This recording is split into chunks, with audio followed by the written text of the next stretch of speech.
के चले 10-5 मिनट हम लोग एक्स्ट्रा ले सकते हैं। तो हमारे पास इतने वक्त हैं कि लगभग हम लोग को 1.5 से 2 घंटा का समय चाहिए था, जो कि संभव नहीं है प्रोटोकॉल के हिसाब से। तो खैर अभी चुनाव का कैंपेन चलेगा, हम लोग गांव-गांव जाएंगे, प्रखंड जाएंगे। कैंपेनिंग अभी लगभग 15 से 20 दिनों का चलेगा। उस समय हमारे वक्ताओं को अपनी बातों को रखने का अवसर निश्चित ही दिया जाएगा। तो आज घाटशिला उपचुनाव झारखंड लोकतांत्रिक क्रांतिकारी मोर्चा पार्टी के उम्मीदवार श्री रामदास मुर्मू जी के नामांकन कार्यक्रम में उपस्थित तमाम साथियों, नौजवानों, माताओं, बहनों, हमारे पार्टी के तमाम पदाधिकारी, कार्यकारिणी सदस्यों और लोकतंत्र के चौथे स्तंभ मीडिया हाउस से जुड़े हुए तमाम साथियों, आज झारखंड राज्य में घाटशिला का उपचुनाव होना है।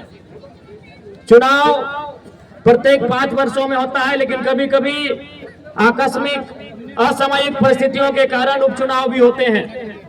और आज जिस झारखंड की हम बात करते हैं, इस झारखंड को बना हुआ 25 साल हो चुका है। इन 25 सालों में झारखंड की तस्वीर जिस प्रकार से बदलनी चाहिए थी, झारखंड की स्थिति जिस प्रकार से बदलनी चाहिए थी, कहीं ना कहीं आज प्रश्न चिन्ह लगा है। आज झारखंड का हर एक गली, झारखंड का हर एक गांव, हर एक टोला, हर एक मोहल्ला, हर एक कस्बा इस बात को कह रहा है कि आखिर हमारे पूर्वजों ने झारखंड राज्य क्यों बनाया, क्यों हमारे पूर्वजों ने लड़ के झारखंड राज्य लेने का काम किया। आज झारखंड का मतलब एक भवन, लेकिन इस भवन के निर्माण में जो नींव दी गई है, उस नींव में हमारे पूर्वजों का रक्त सना है, उस नींव में माताओं की चित्कार सनी हुई है, उस नींव में छोटे छोटे बच्चों की रुदन और क्रंदन छिपी हुई है। तब जाकर हमने अलग झारखंड राज्य लिया है। लेकिन आज 25 साल के बाद हर एक झारखंडी, चाहे वो नौजवान है, वो महिला है, वो बुजुर्ग हो, वो किसान हो, वो कामगार हो, वो यही सवाल कर रहा है कि आखिर हमने झारखंड राज्य किन के लिए लिया था। और आपको भी ये तय करना है, हमारे नौजवान साथियों, हमारी माताओं बहनों, के झारखंड राज्य हमने किसके लिए लिया है?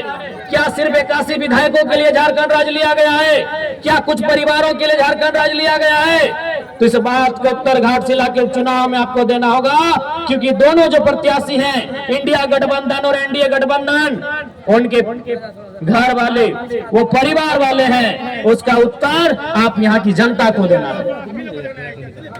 और मैं आपको स्पष्ट कहना चाहूंगा कि इससे पहले जो हमारा 8000 वोट आया था, वो जनता का वोट नहीं था, वो तो हमारे कार्यकर्ताओं का वोट था। यानी 1 साल के से भी कम समय में हमारी पार्टी का रजिस्ट्रेशन, मात्र चुनाव जो विधानसभा का चुनाव था उससे 2-3 महीना पहले रजिस्ट्रेशन हुआ था। और हम लोग जो कार्यक्रम करते थे यूट्यूब वगैरह में, जो हमारे भाषण गांव में लोग सुनते थे, उस भाषण से प्रभावित होकर हम लोग जो काम करते थे, धरना देते थे, मुआवजा के लिए लड़ते थे, चाहे ब्लॉक हो, कंपनी हो, फैक्ट्री हो, तो उन कार्यक्रमों को देखकर, उन कार्यक्रमों को सुनकर हमें 8000 लोगों ने वोट दिया था। तो अगर वो 8000 लोग आज की तारीख से, आज की तारीख नहीं कहेंगे क्योंकि अभी मान के चलिए सिंबल आना बाकी है, यानी जिस दिन सिंबल मिलेगा उस दिन की तारीख से वो 8000 लोग अगर ये डिसाइड कर लें कि वो दिन में 10 दिन में नहीं, पूरे चुनाव भर, पूरे चुनाव का जिस दिन वोटिंग नहीं हो जाता है, उस दिन तक अगर वो लोग 10-10 वोट एकत्रित कर लें, अपने मेहनत से अगर 10-10 लोगों को वोट करवा दें, तो चुनाव हम लोग जीत जाएंगे। 8000 को अगर मात्र 10-10 वोट, जितने भी हमारे पूर्व के चुनाव में हम लोगों को वोट मिला था, 8092 के आसपास का वोट था, और वो सारे हमारे कार्यकर्ता हैं। जनता, चूंकि अभी तक हम लोग जनता के बीच पहुंची नहीं है, चूंकि नई पार्टी है, नए लड़के हैं, चाहे रामदास मुर्मू रहे, चाहे खुद मैं रहूं, या हमारे मंच में जितने भी हमारे भाई बहन जो पूर्व में प्रत्याशी भी रहे हैं, पार्टी के बड़े पदाधिकारी हैं, उनकी आयु क्या है? 25 से 35 साल के बीच की आयु है। तो हम लोग इतनी कम समय में जनता के बीच पहुंच ही नहीं पाए हैं। तो इसलिए जो वोट हमारे पास अभी है 8000, उसमें किसी प्रकार से निराश होने की आवश्यकता नहीं है, उसमें हमें गर्व करने की आवश्यकता है। और जिन लोगों ने हमें 8000 वोट किया है, मैं उनसे आग्रह करूंगा कि आज आप प्रण लें कि आपको चुनाव तक मात्र 10 लोगों को ऐड करना है। वो आपके कॉलेज में पढ़ने वाले दोस्त हो सकते हैं, आपके साथ काम करने वाले लोग हो सकते हैं, आपके साथ स्कूल में पढ़ने वाले लोग हो सकते हैं, आपके रिश्तेदार हो सकते हैं, आपके दोस्त के म्यूचुअल फ्रेंड्स हो सकते हैं। यानी आपको पूरे चुनाव का जो 20 दिन 25 दिन का समय मिलेगा, इस 20-25 दिन के दिन में 10 लोगों को तो कन्विंस करना है, मात्र 10 लोगों को कन्विंस करना है। उसके बाद ये हमारा कोल्हान प्रमंडल है, इसके बाद हमें जो भी बाकी विधानसभा है, चाहे जुगसलाई हो, सरायकेला हो, खरसवा हो, वो हम लोग खूब सारा वोट लेकर आए हैं। जैसे हमारे संगदीप बाबू बहरागोड़ा से आते हैं, बेबी बहन हमारी सरायकेला से आती है, प्रेम मार्डी भाई हमारे सरायकेला से आते हैं, नवीन दा, तरुण दा, जितने भी लोग हैं, तो वो लोग भी जितने पड़ोसी विधानसभा के हैं, वो लोग भी जब तक चुनाव ना होता है, आप एक समय निर्धारित कीजिए और घाटशिला में कैंपेनिंग करिए। ज्यादा नहीं, 2, 4, 5 वोट करके सबको मेहनत करना है। आज हमारे पास इतनी बड़ी सेना है कि हम लोग 2, 4, 5 वोट करके, ज्यादा नहीं, हम 2000 और 200 की भी बात नहीं कर रहे हैं। हम लोग किसी से ये नहीं कह रहे हैं कि आपको 200 वोट दिलाना है। अगर हम लोग 5-10 वोट भी अगर ऐड करने लगे तो ये चुनाव हम लोग जीतने में सक्षम रहेंगे।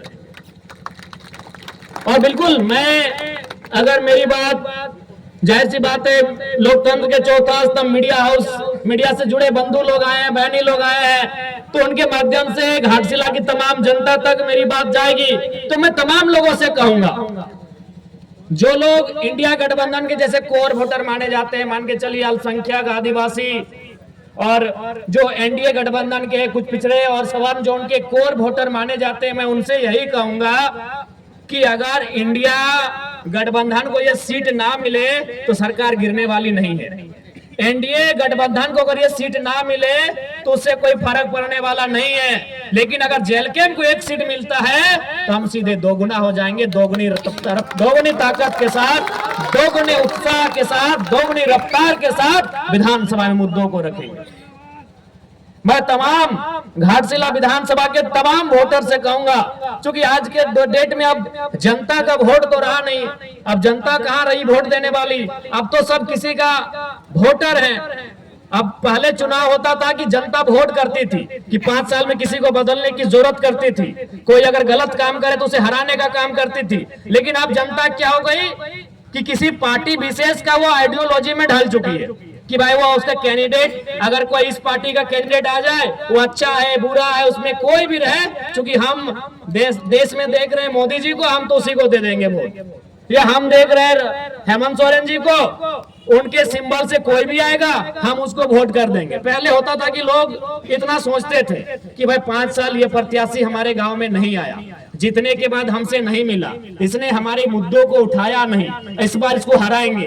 लेकिन अब जनता तो ऐसी रही नहीं, वो अच्छा है बुरा है, वो एनडीए से है तो एनडीए का एक वोट है, एनडीए का एक माइंडसेट है कि भाई ये समाज के लोग, मैं किसी समाज का नाम नहीं लेना चाहता हूं क्योंकि मुझे किसी से आपत्ति, मैंने तो एक माइंडसेट बन गया कि फलाना समाज, ओबीसी का फलना वर्ग, जनरल का फलना वर्ग, ये एनडीए का वोट है, इंडिया माइनॉरिटी ट्राइबल्स ये फलना वर्ग, ये इंडिया का वोट है।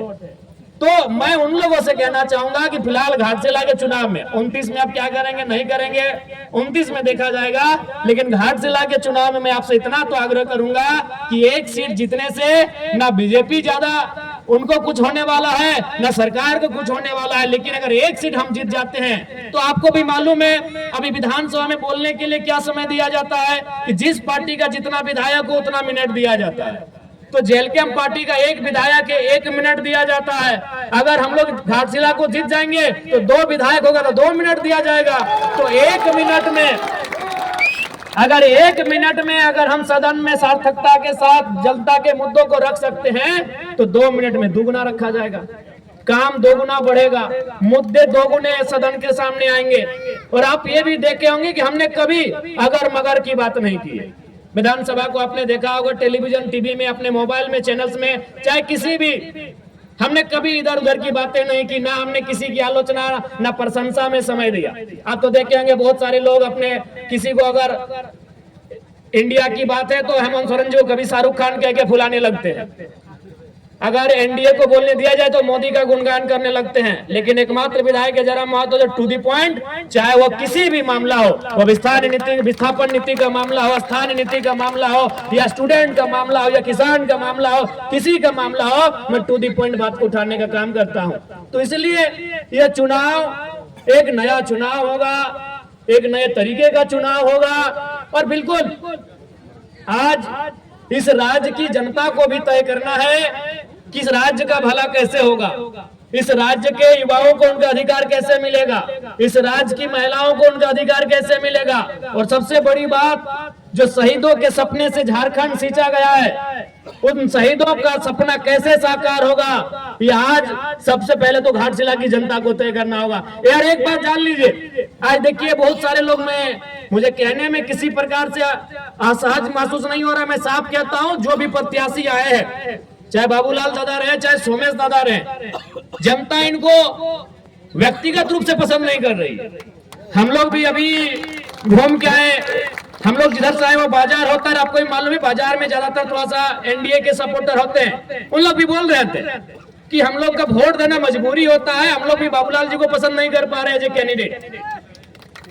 तो मैं जनता से कहना यह चाहता हूं कि अगर आप जब तक मजबूरी में वोट देंगे तो मजबूरी में वो लोग टिकट भी तो देंगे। जब तक जनता मजबूरी में वोट देगी, पॉलिटिकल पार्टियां मजबूरी में टिकट देगी। इसलिए आप तीसरे फ्रंट को चुनिए, आप चौथे फ्रंट को चुनिए, तभी नेशनल पार्टियां अच्छे उम्मीदवारों को टिकट देगी।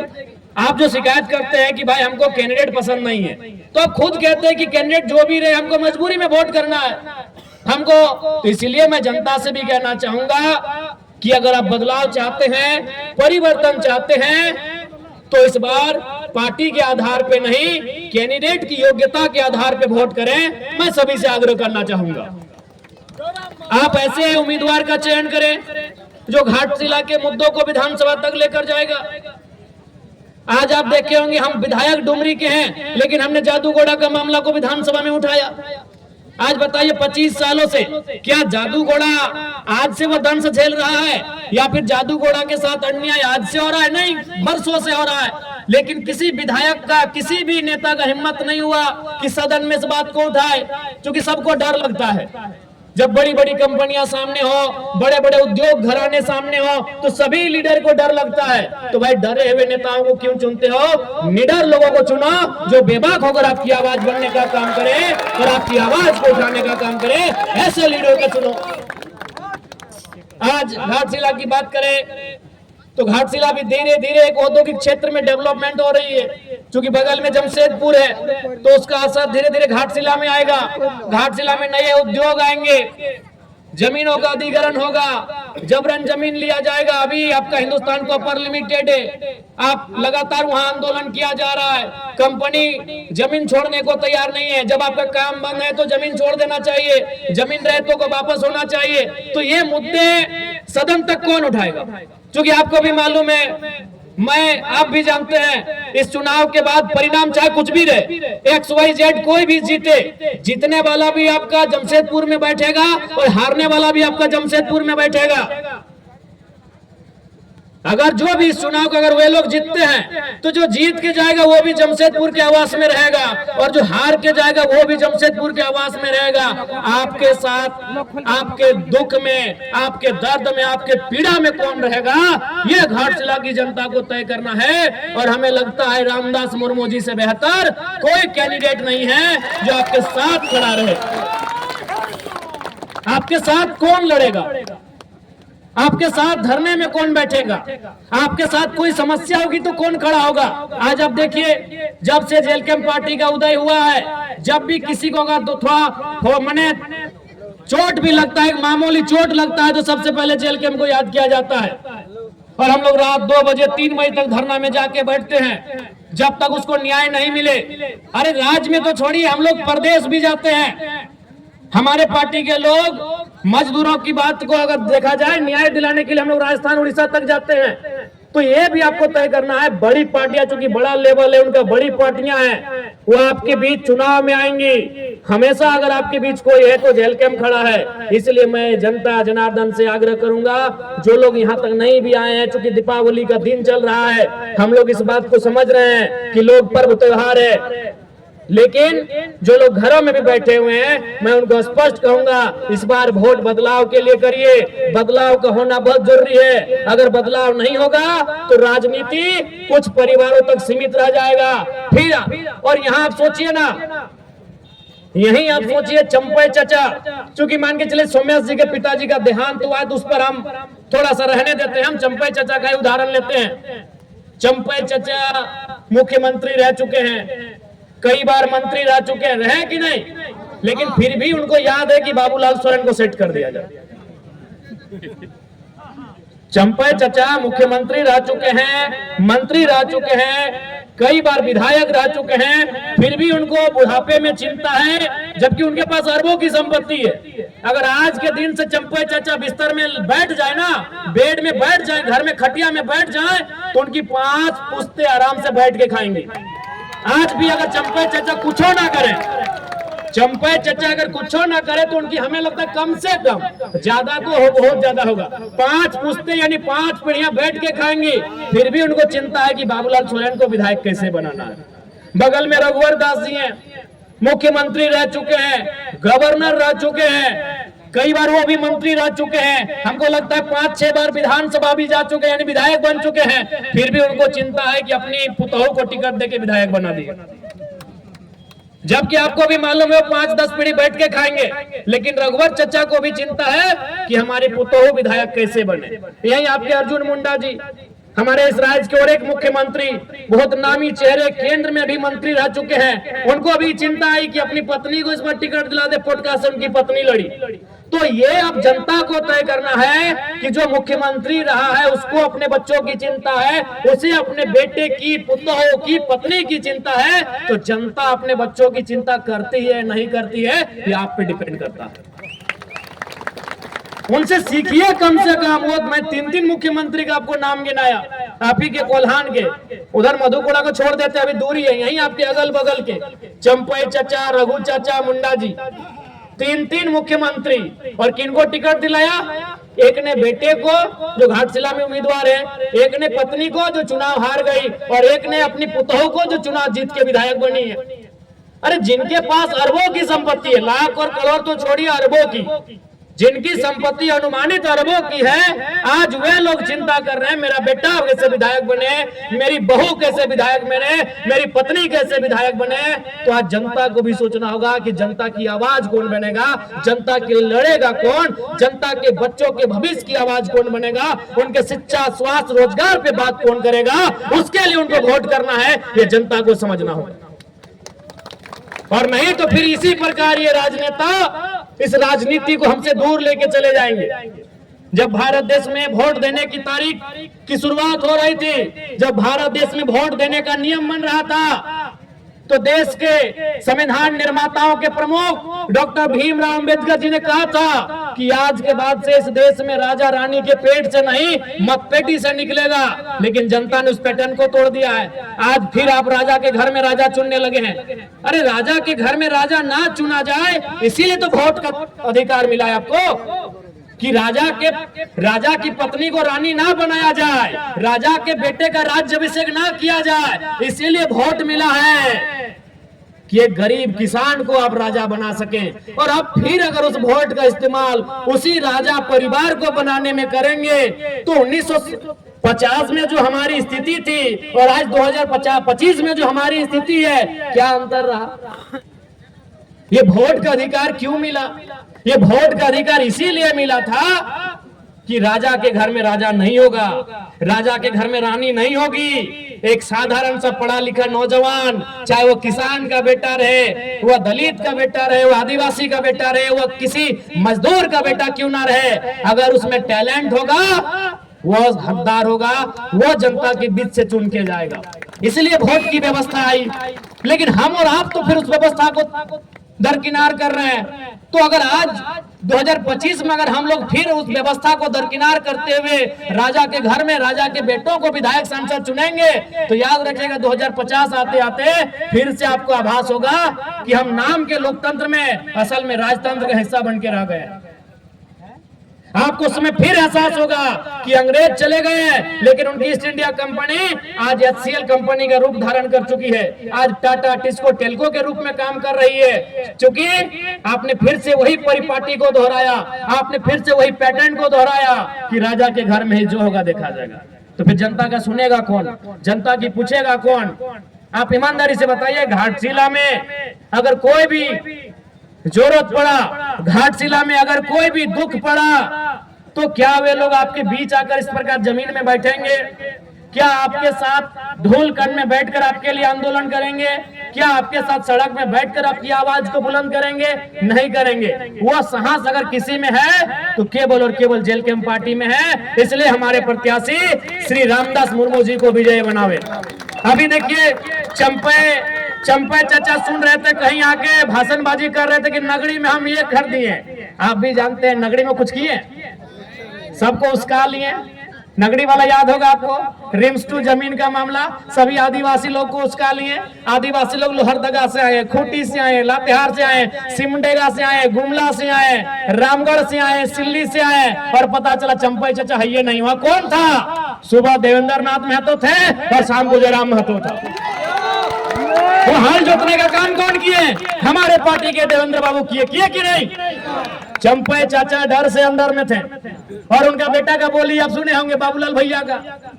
उनको मीडिया पर नहीं, उनको पूछा, पुलिस बोला कि चलिए आपको अरेस्ट करके थाना ले जाते हैं। बोला नहीं, हम यूट्यूब में देखे हैं, हम लोग के आदिवासी भाई का इनकाउंटर हुआ है, तो आप मेरा इनकाउंटर कर देंगे, हमको डर है। तो बताइए बाबूलाल दा इतना डरिएगा तो राजनीति काहे कर रहे हैं? चंपई चाचा इतना खेत ला दिए हैं, बस जोतिए और खाइए। सुने कि नहीं हम घर चले जाएंगे। ये बाबूलाल जी का स्टेटमेंट है कि हम घर चले जाएंगे। तो इसलिए अब आपको तय करना है। और देखिए, जहां तक पूर्व मंत्री जी का बात है, उनको तो मैं पहले श्रद्धांजलि अर्पित करता हूं। रामदास बाबू नहीं रहे हमारे बीच। उसी समय दिसम गुरु शिबू सोरेन का भी देहांत हुआ, निधन हुआ। निसंदेह उनके निधन होने से, उनके दुनिया से चले जाने से राज्य की जनता मर्माहत है, राज्य की जनता में दुख है। लेकिन ये जरूरी नहीं है कि उनके घर से जो आएगा विधायक बनने के लिए वही उस राज्य को चलाएगा या फिर वही उनकी तरह काम करेगा।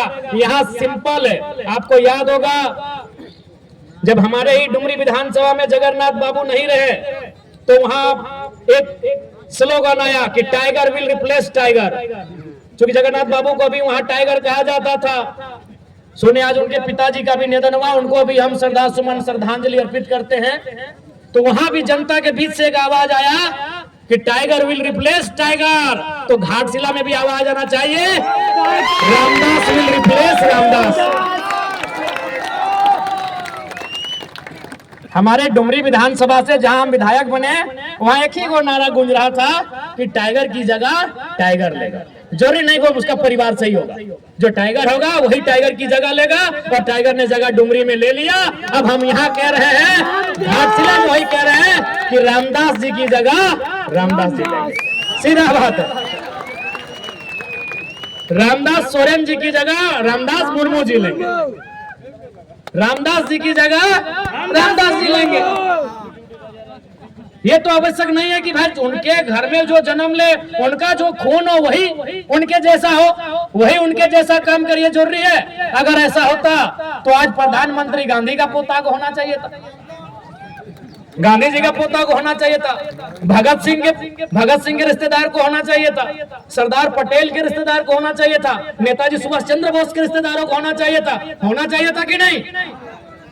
अब गांधी जी अगर 1942 में आधे कपड़ों का आधा कपड़ा पहन के आंदोलन किए हैं और उनका वंशज अगर आज गुड टाइम आके कहेगा कि हमारे पूर्वज महात्मा गांधी जी उस समय ऐसा किए हैं, तो भाई आज का समय अलग है, उस समय अलग थे। गांधी पूरे देश के थे, अपने परिवार के नहीं थे। क्या रामदास बाबू अपने परिवार के थे? नहीं, वो झारखंड के माफ कीजिएगा मंत्री थे। रामदास बाबू जब झारखंड के मंत्री थे तो झारखंड के कोई बेटा उनकी जगह लेगा? उनका ही परिवार क्यों लेगा? और हमको आज तक समझ में नहीं आया भाई ये सहानुभूति क्या है, ये सहानुभूति राजनीति में क्यों?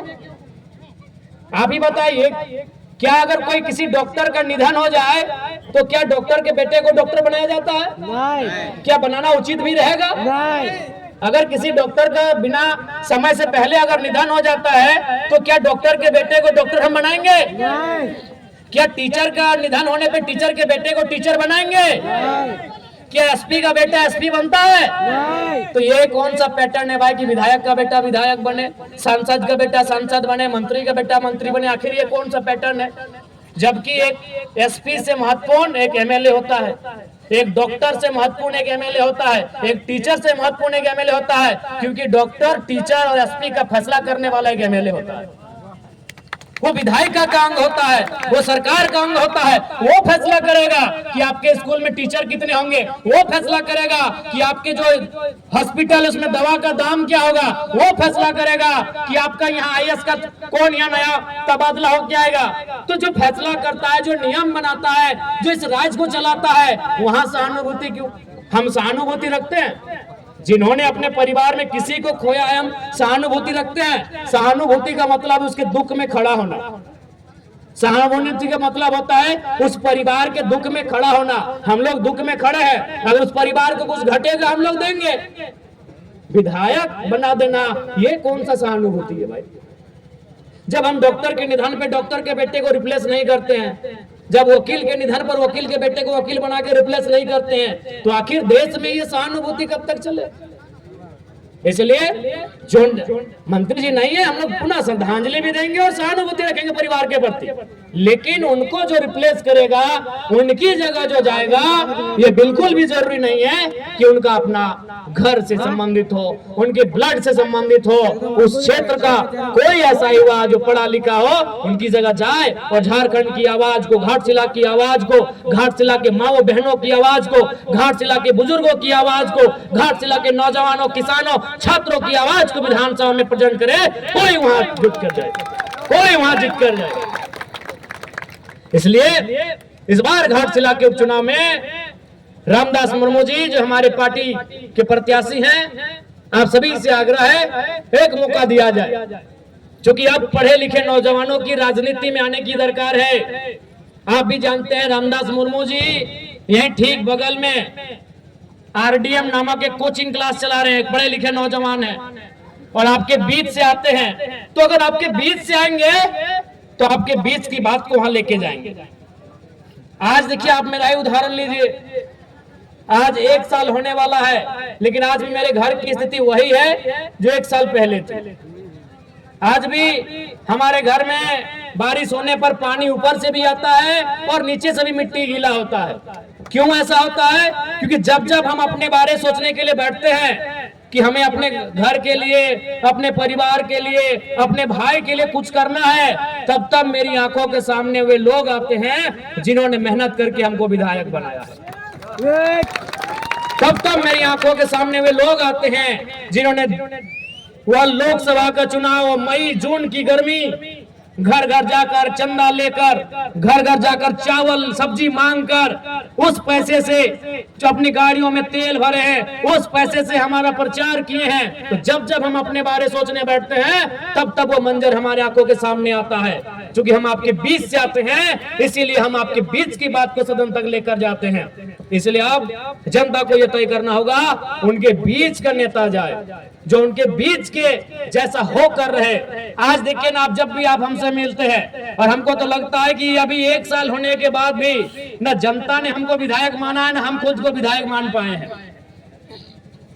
आज भी उनसे मिलते हैं तो उनके घर के भाई बच्चे जैसे मिलते हैं। वो भी हमसे मिलते हैं तो अपने हक अधिकार के साथ मिलते हैं, वो हम पे अपना हक दिखाते हैं। वो कभी इस प्रोटोकॉल में नहीं रहते कि हम विधायक जी से मिलने जा रहे हैं। वो अपना हक समझते हैं कि हमारे घर का बच्चा है। अरे कभी कभी तो हम लोग जहाँ जिस घर में सोते हैं, अगर जानते हैं कि थोड़ा सा हम लोग लेट से उठते हैं तो 2-4 लोग बोतल से खिड़की में ही मार देता है। तो हम बोले नहीं, जनता है, कुछ नहीं बोलना है भाई, उनको हक है। विधायक के घर में जाने से पहले 4 गेट का एंट्री होता है, लेकिन हमारे घर में जनता जाती है, कभी हम लोग लेट से उठते हैं, देखे मैंने खिड़की टूटे नहीं तो कभी बोतल फेंक देता है, विधायक झूठ। तो ये हक हमने जनता को दिया है। और झारखंड की राजनीति में पहली बार ये हुआ है। नहीं तो आपको उनके गार्ड से गुजरना होगा, बहुत प्रकार का सिस्टम है। अगर नहीं हो घर में तो बोल रहे घर में नहीं है।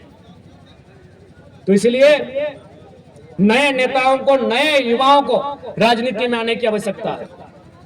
आज कोल्हान की धरती आंदोलन की धरती है, क्रांति की धरती है, निर्मल बाबू, सुनील बाबू के शहादत की धरती है। और आज इस धरती में वहां के लोगों को यह तय करना होगा कि उनके सपनों को साकार करने के लिए जो जाएंगे सदन तक, ऐसे उम्मीदवारों को हम लोग जिताकर भेजेंगे। आज बताइए, राज्य की सरकार ने माताओं को, बहनों को 2500 रुपए का मैया सम्मान योजना दे दिया, लेकिन आज उन्हीं के घर के बच्चे स्कॉलरशिप नहीं मिल पाया है, छात्रवृत्ति नहीं मिलने के कारण रो रहे हैं कि नहीं रो रहे हैं, ये आप बताएं। आज इस राज्य में क्या हो रहा है आपको भी मालूम है। कुछ दिन पहले हमको ड्राइवर लोग फोन किया कि विधायक जी हम लोग बालू लेके चल रहे, परेशानी है। हम बोले भाई घाट से लाके चुनाव तक रुकिए, परेशानी रहेगा, क्योंकि सरकार के लोगों का सीधा आदेश है यहाँ से चंदा उठा के देना है चुनाव में। आज यही हो रहा है। एक बड़ा बाबू से हमारा बात हुआ, वो एक व्यक्ति से कुछ पैसा मांग रहा था। हम डायरेक्ट बोले कि बड़ा बाबू हमको भी मालूम है, मंत्री जी और सीनियर IPS मिल के आपसे 30 लाख लिए थाना तबादला का, हमको मालूम है सारा चीज, लेकिन उसको आप दूसरा जगह वसूल लीजिएगा। हम सीधा बात करते हैं। आज झारखंड यही बन के रह गया है। बड़ा बाबू है तो थाना के हिसाब से 30 लाख से 50 लाख में उनको थाना दिया जाता है। उससे बड़े पदाधिकारी हैं तो उससे बड़े रेट में ट्रांसफर होता है, और उससे बड़े पदाधिकारी हैं तो 2 करोड़ से 5 करोड़ तक का दिया जाता है। ये हमारे राज्य की स्थिति है। वहां से सरकार का सोच आगे नहीं बढ़ पा रहा है, तो इस राज्य के कल्याण क्या करेंगे, इस राज्य की जनता का कल्याण क्या करेंगे। इसलिए राज्य की सरकार में जो बैठे बड़े बड़े नेता हैं, उनकी जड़ें हिलनी चाहिए, उनका सिंहासन हिलना चाहिए, तभी उनको डर होगा। और नहीं तो फिर अगर बड़े बड़े नेता चुन के जीत जाएंगे, अगर चंपई चाचा के घर वाले जीत जाएंगे, मंत्री जी के घर वाले जीत जाएंगे, रघुवर चाचा के घर वाले जीत जाएंगे, अर्जुन मुंडा जी के घर वाले जीत जाएंगे, तो फिर तो मजाक उड़ाएंगे, अरे जनता है क्या, इसका वोट तो हम लोग ऐसे ले लेते हैं।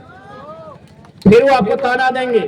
और क्यों मुद्दों की बात करेंगे, क्यों मुद्दा की बात करेंगे। आज देखिए ना देश में क्या हुआ, मोदी जी ने बात करा 2 करोड़ नौकरी, क्यों देंगे, वो जान रहे हैं कि हम इनको राम जी का नाम लेके वोट ले लेते हैं, क्यों काम करेंगे भाई। उसी प्रकार हेमंत जी, उनको भी मालूम है कि जब हम उपचुनाव जीत ही जा रहे हैं, जब हम कुछ ना करने पे भी ये लोग 50-60 सीट हमको दे ही रहे हैं, तो क्यों काम करेंगे।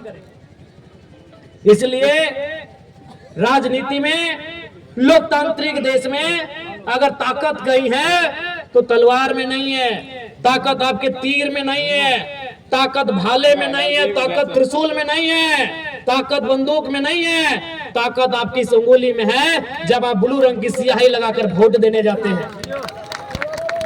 ताकत इस उंगली में है आपकी, जिस उंगली से आप उनको नचा सकते हैं।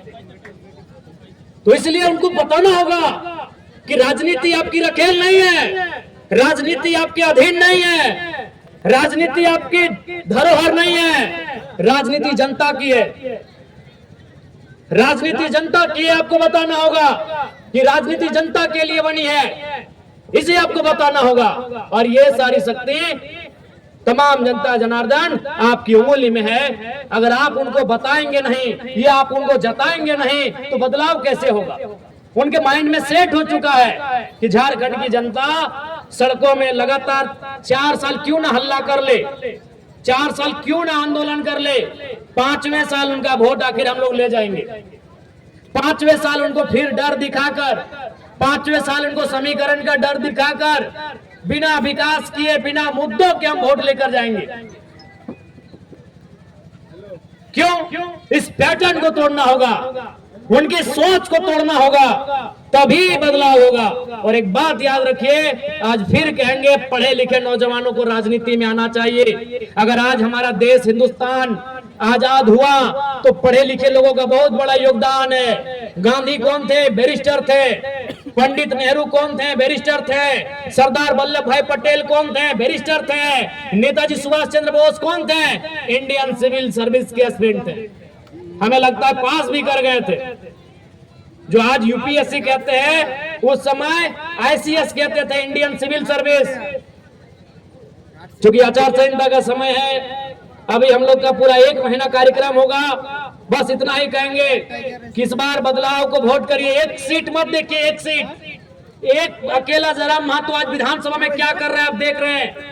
एक अकेला जयराम महतो जनता को कितनी ताकत दिया है आप देख रहे हैं कि आज हर कोई अधिकारी से आंख मिला के बात कर रहा है, हर कोई मुद्दे की बात कर रहा है, डर नहीं रहा है। तो एक सीट हमारे लिए 100 सीटों के बराबर है। आप दीजिए, हमारी ताकत दुगना होगी, मुद्दे दुगना उठेंगे, सदन के पटल पर उठेंगे। इसलिए चूंकि आचार संहिता है, समय का अभाव है, तमाम माताओं बहनों को विशेषकर धन्यवाद देते हुए, तमाम माताओं बहनों को धन्यवाद देते हुए और उनसे अनुरोध करते हुए कि इस बार आप बदलाव करेंगे। मैं तमाम नौजवानों से कहूंगा कि घाटशिला के घाट में आप इतने चारों तरफ फैल जाएं, घाटशिला के घाट में आप इतने फैल जाएं कि इस बार जेल के को ये सीट उनकी झोली में जाए। मैं सभी से आग्रह करता हूं। और बिल्कुल इससे पहले जितना भी हमारा वोट है वो कार्यकर्ताओं का वोट है, बस उसे जनता तक लेकर जाना है। तो हमारे प्रत्याशी रामदास दा हैं, एक पढ़े लिखे नौजवान है, जिन्होंने मास्टर किया है, जिन्होंने बीएड किया है, जो पढ़े लिखे हैं, चाईबासा यूनिवर्सिटी से पढ़े लिखे नौजवान हैं, एमएससी मतलब मास्टर यानी एमएससी एमए दोनों वही हुआ, एमकॉम रहे जो भी रहे, मास्टर यानी ये मास्टर के स्टूडेंट है। ये पढ़े लिखे नौजवान है, आप इनको एक बार सहयोग करें। जब पढ़े लिखे नौजवान सदन में जाएंगे, सदन की सार्थकता दिखेगी, सदन में मुद्दों पे बहस होगी, सदन में समस्याओं को रखा जाएगा और समस्याओं के समाधान